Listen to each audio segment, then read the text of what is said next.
হচ্ছে এখানে যেখানে একজন প্রার্থী হিসাবে আমি নিজের ভোট প্রয়োগ করতে পারি না, সেখানে আর অভিযোগের তো কোনো কথাই নেই। আমি মূলত চাচ্ছি এই প্রহসনমূলক নির্বাচনটা বন্ধ করে সুষ্ঠু নিরপেক্ষ একটা নির্বাচন হোক কোম্পানিগঞ্জে। যে সে নিজে মিছিল করতেছে, পিছনে বোম ফুটতেছে, আর আমার এজেন্টদেরকে বের করে খালাসে পাশে খালে ফেলে দিয়েছে।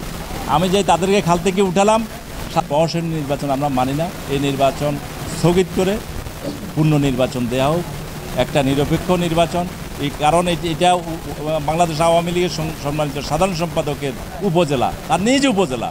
এই উপজেলায় এই প্রহসন নির্বাচনের কোনো প্রয়োজন নেই। আর এখানে বিএনপির কোনো প্রার্থী নাই। আমরা যারা প্রার্থী সকলেই আওয়ামী লীগ করি। আমি আওয়ামী লীগের সাধারণ সম্পাদক।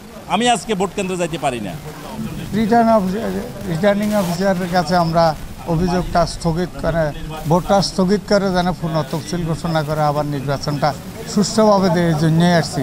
এখানে সব অনিয়ম আছে।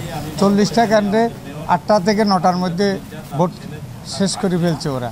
আমার আর ছোটোখাটো যেসব কেন্দ্র ছিল মোটাকা 71টা কেন্দ্র, বাকি কেন্দ্রগুলো সামান্য সামান্য ভোট আছে, এগুলো আস্তে আস্তে পরে ক্যাপচার করে নিয়ে গেছে। আমাদের লোকজন সব পিঠে বাইর করে দিচ্ছে। আমরা চাচ্ছি পুনর্নির্বাচন।